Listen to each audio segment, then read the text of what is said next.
Hi ಎಲ್ಲರಿಗೂ ನಮಸ್ಕಾರ. Welcome to Supriya Pakashale. ಇವತ್ತು ನಾನು ಹೆಲ್ತಿಗೂ ಭಾಳ ಒಳ್ಳೆಯದಾಗಿರುವಂತಹ ಅಗಸೆ ಬೀಜದ ಚಟ್ನಿ ಪುಡಿ ಮಾಡೋದು ಹೇಗೆ ಅಂತ ತಿಳಿಸ್ಕೊಡ್ತಾ ಇದ್ದೀನಿ. ಇವಾಗೆ ಸಾಮಾನ್ಯವಾಗಿ ಜನರಿಗೆ ಕೊಲೆಸ್ಟ್ರಾಲ್ ಹಾಗೂ BP ಹೆಚ್ಚಾಗಿರೋದ್ರಿಂದ ಅದಕ್ಕೆ ನಿಯಂತ್ರಣಕ್ಕೆ ಬರೋಕ್ಕೆ ಇದು ಅಗಸೆ ಬೀಜದ ಚಟ್ನಿ ಪುಡಿ ತುಂಬಾ ಭಾಳ ಒಳ್ಳೆಯದು. ಅದಕ್ಕೆ ಹೆಲ್ತಿಗೂ ಭಾಳ ಒಳ್ಳೆಯದು. ಹೆಲ್ತಿಗೂ ತುಂಬಾ ಸಹಾಯ ಮಾಡುತ್ತೆ ಹಾಗೂ ಸ್ಕಿನ್ ಕೇರಿಗೆ ತುಂಬಾ ಸಹಾಯ ಮಾಡುತ್ತೆ ಈ ಅಗಸೆ ಬೀಜದ ಚಟ್ನಿ ಪುಡಿ.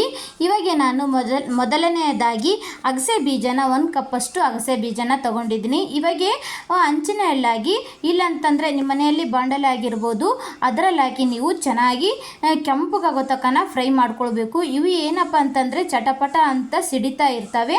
ಆ ಸಿಡಿಯೋ ಮುಂದೆ ಸ್ವಲ್ಪ ದೂರ ನಿಂತ್ಕೊಳ್ಳಿ, ಇಲ್ಲಪ್ಪ ಅಂತಂದರೆ ಮುಖಕ್ಕೆ ಸಿಡಿತವೆ. ಇವು ಸ್ವಲ್ಪ ಗ್ಯಾಸ್ನ ಲೋ ಫ್ಲೇಮಲ್ಲಿ ಇಟ್ಕೊಂಡು ಚೆನ್ನಾಗಿ ಹುರ್ಕೊಳ್ಬೇಕು. ಸ್ವಲ್ಪ ಕೆಂಪಗಾಗೋ ತನಕ ಚೆನ್ನಾಗಿ ಹುರ್ಕೊಳ್ತಾ ಇರಬೇಕು. ಸ್ವಲ್ಪ ಗ್ಯಾಸ್ನ ಲೋ ಫ್ಲೇಮಲ್ಲಿ ಇಟ್ಕೊಳ್ಬೇಕು. ಯಾಕಪ್ಪ ಅಂತಂದರೆ ಚಟಪಟ ಅಂತ ಸಿಡಿತಾ ಇರ್ತವೆ ಅಲ್ವಾ, ಅದಕ್ಕೆ ನೀವು ಗ್ಯಾಸ್ನ ಲೋ ಫ್ಲೇಮಲ್ಲಿ ಇಟ್ಕೊಳ್ಬೇಕು. ಓಕೆ, ಇವಾಗ ನೋಡ್ತಾ ಇದ್ರಲ್ವ, ಈ ಥರ ಚೆನ್ನಾಗಿ ಚಟಪಟ ಅಂತ ಸಿಡಿದ ಮೇಲೆ ನೀವು ಅದು ಚೆನ್ನಾಗಿ ಕೆಂಪಗಾಗಿದ್ದಾವೆ ಅಂತ ಅರ್ಥನೇ.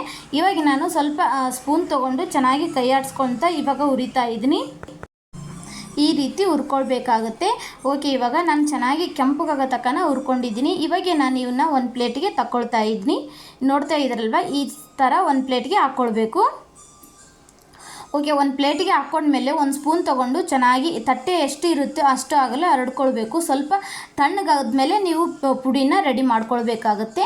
ಇವಾಗೆ ಸ್ವಲ್ಪ ತಣ್ಣಗಾಗೋ ತನಕ ಬಿಡಬೇಕು. ಓಕೆ, ನೋಡ್ತಾ ಇದ್ರಲ್ವ, ಇವಾಗ ತಣ್ಣಗಾಗೋ ತನಕ ಈ ಥರ ಸ್ಪೂನ್ ತೊಗೊಂಡು ಸ್ವಲ್ಪ ಅಗ್ಲಾಗೋ ತನಕ ಈ ಥರ ಅಗ್ಲಾಗಿ ಹರಡಬೇಕು. ಸ್ವಲ್ಪ ತಣ್ಣಗಾದ್ಮೇಲೆ ನೀವು ಮಿಕ್ಸಿಗೆ ಹಾಕ್ಕೊಂಡ್ರೆ ನಡೆಯುತ್ತೆ.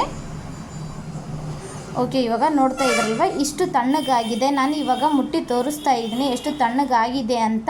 ಇಷ್ಟು ತಣ್ಣಗಾಗಿದೆ. ತಣ್ಣಗಾದ್ಮೇಲೆ ನೀವು ಮಿಕ್ಸಿಗೆ ಹಾಕ್ಕೊಳ್ಬೇಕಾಗುತ್ತೆ.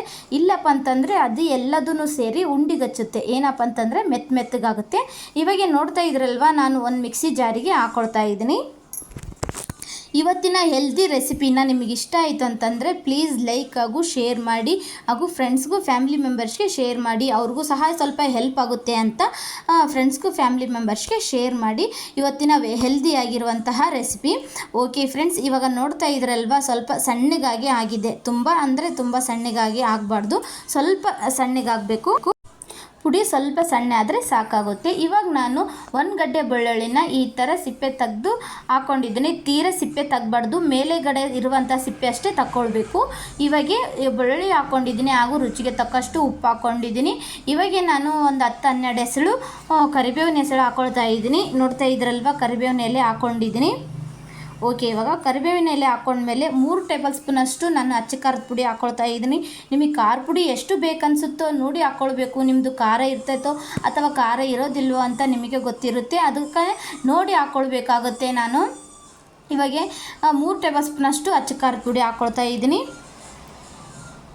ಓಕೆ, ಇವಾಗ 3 ಟೇಬಲ್ ಸ್ಪೂನಷ್ಟು ಅಚ್ಚ ಖಾರದ ಪುಡಿ ಹಾಕ್ಕೊಂಡ್ಮೇಲೆ 1 ಟೇಬಲ್ ಸ್ಪೂನಷ್ಟು ಜೀರಿಗೆ ಹಾಕ್ಕೊಳ್ತಾ ಇದ್ದೀನಿ. ಜೀರಿಗೆ ಹಾಕೋದ್ರಿಂದ ಸ್ಕಿನ್ ಕೇರಿಗೆ ಆಗಿರ್ಬೋದು, ಹೆಲ್ತಿಗೆ ಆಗಿರ್ಬೋದು, ವೆಯ್ಟ್ ಲಾಸಿಗೆ ಆಗಿರ್ಬೋದು ತುಂಬಾ ಒಳ್ಳೆಯದು ಜೀರಿಗೆ ಹಾಕೋದ್ರಿಂದ.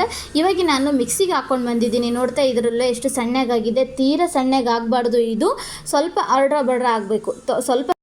ಸ್ವಲ್ಪ ಸಣ್ಣಾಗಬೇಕು. ಇದನ್ನು ನೀವು ಚಟ್ನಿ ಪುಡಿನ ಫೀವರ್ ಬಂದಾಗ ಸ್ವಲ್ಪ 1 ಸ್ಪೂನಷ್ಟು ಚಟ್ನಿ ಪುಡಿ ಹಾಕ್ಕೊಂಡು ಸ್ವಲ್ಪ ತುಪ್ಪ ಹಾಕ್ಕೊಂಡು ಸ್ವಲ್ಪ ಹೋಳು ಹಾಕ್ಕೊಂಡು ತಿಂದ್ರಪ್ಪ ಅಂತಂದರೆ 1 ಗಂಗಳ ಅನ್ನ ಉಣ್ತೀರಾ ಫ್ರೆಂಡ್ಸ್. ನಿಜವಾಗ್ಲೂ ಫೀವರ್ ಬಂದಾಗ ಈ ಚಟ್ನಿ ಪುಡಿನ ಮೇನ್ ಆಗಿ ಮಾಡ್ಕೊಂಡು ತಿನ್ನಿರಿ, ತುಂಬಾ ಚೆನ್ನಾಗಿರುತ್ತೆ. ನಮ್ಮ ಹೊಸಪೇಟೆ ಕಡೆಯಲ್ಲಂತೂ ಈ ಚಟ್ನಿ ಪುಡಿ ಫೇಮಸ್ ಆಗಿರುತ್ತೆ. ಓಕೆ ಫ್ರೆಂಡ್ಸ್, ಇವತ್ತಿನ ರೆಸಿಪಿ ನಿಮ್ಗೆ ಇಷ್ಟ ಆಯ್ತು ಅಂದರೆ ಲೈಕ್ ಮಾಡಿ, ಶೇರ್ ಮಾಡಿ, ಹಾಗೂ ಫ್ರೆಂಡ್ಸ್ಗೂ ಫ್ಯಾಮಿಲಿ ಮೆಂಬರ್ಸ್ಗೆ ಶೇರ್ ಮಾಡಿ ಫ್ರೆಂಡ್ಸ್. ತುಂಬಾ ಹೆಲ್ದಿ ಆಗಿರುವಂಥ ರೆಸಿಪಿನ ನಾನು ಇವತ್ತು ತಿಳಿಸ್ಕೊಡ್ತೀನಿ. ಈ ರೆಸಿಪಿ ನಿಮ್ಗೆ ಇಷ್ಟ ಆಯ್ತು ಅಂದರೆ ಪ್ಲೀಸ್ ಲೈಕ್ ಕೊಡೋದನ್ನು ಮಾತ್ರ ಮರಿಬೇಡಿ. ಇನ್ನೂ ಯಾರೆಲ್ಲ ಸಬ್ಸ್ಕ್ರೈಬರ್ ಆಗಿಲ್ಲ ಅಂದರೆ ಬೇಗ ಸಬ್ಸ್ಕ್ರೈಬರ್ ಆಗಿ. ಓಕೆ ಫ್ರೆಂಡ್ಸ್, ಬಾಯ್.